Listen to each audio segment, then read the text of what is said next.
अस्सलाम वालेकुम, मेरा नाम है नासिर अब्बास और आप देख रहे हैं हमारा यूट्यूब चैनल VUBWN। आज की इस वीडियो में हम IT601 system and network administration की असाइनमेंट नंबर 1 के सोल्यूशन के बारे में देखेंगे।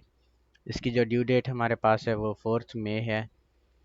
इसमें हमें क्वेश्चन दिए हुए हैं। क्वेश्चन नंबर 1 में वो कहते हैं company runs a web server that occasionally become unresponsive after heavy traffic spikes.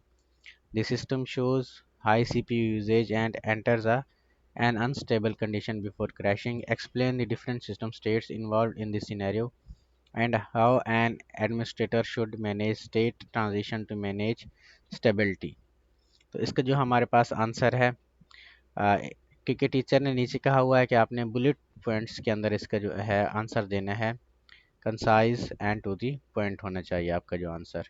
ठीक है, इसलिए हमने इसको बुलेट पॉइंट्स के अंदर लिखा हुआ है। जो सिस्टम स्टेट हमारे पास होंगे वो एक्टिव या नॉर्मल स्टेट होगी। The initial condition where the server is pre processing या processing request as expected under standard load. Stress state आपके पास हो जाती है, फिर अनस्टेबल स्टेट हो जाती है, फेल्ड स्टेट यानी क्रैश कर जाता है। पहले वो नॉर्मल स्टेट के अंदर होता है, फिर स्ट्रेस स्टेट के अंदर जाता है, फिर आपके पास अनस्टेबल स्टेट होती है, फिर वो फील्ड स्टेट या क्रैश के अंदर चला जाता है। एडमिनिस्ट्रेटर की मैनेजमेंट का रूल क्या है, वो इम्प्लीमेंट करे लोड बैलेंसिंग, रिसोर्स कोटाज और ऑटोमेटिक स्केलिंग वगैरह इसके ऊपर इम्प्लीमेंट करे ताकि आपका जो सिस्टम है वो क्रैश अकर से पहले रिसोर्सेज वगैरह को ऐड कर सके स्टेट बैलेंस के अंदर। ठीक है, क्वेश्चन नंबर 2 हमारे पास है। वो कहता है our database server temporarily slows down during backup operation but returns to normal afterward. Identify the system state during backup and explain why it is not considered a failure.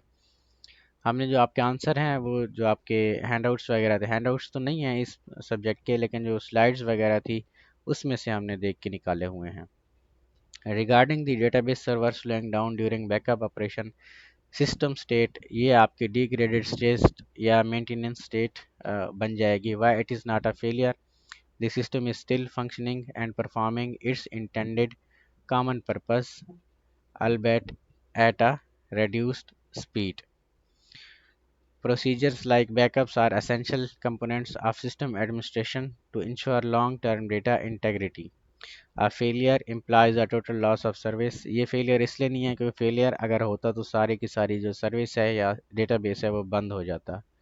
ठीक है, question number 3 है। वो कहता है an e commerce platform experiences fewer outages after implementing automated monitoring tools. Explain how monitoring contributes to the system reliability and maturity. तो इसके लिए contribution to reliability आपके पास है। Monitoring allows to for the early detection of unstable condition before they lead to a system crash। ठीक है, ये आपके पास जो भी anomaly वगैरह है उसको डिटेक्ट करता है। ठीक है, कंट्रीब्यूशन टू दी रिलेबिलिटी में आपके पास। ठीक है, वो अर्ली डिटेक्ट करता है कि कोई भी अनामली वगैरह आकर हो रही है तो सिस्टम क्रैश करने से पहले उसको स्टेबल कर लेता है। It provides data to help administrator operate and maintain the infrastructure more effectively. Contribution to the maturity क्या है, प्रोएक्टिव वर्सेस रिएक्टिव और बेस्ट प्रैक्टिस implementing automating या automated monitoring is considered a best practice in system administration leading to a more predictable and mature environment. ठीक है, तो ये आपके आप इसको डेटा ड्रिवन डिसीजन लिखना चाहते हैं तो लिख ले, नहीं लिखना चाहते तो भी इसमें कोई भी मसला नहीं है। तो ये आपके असाइनमेंट का सोल्यूशन था।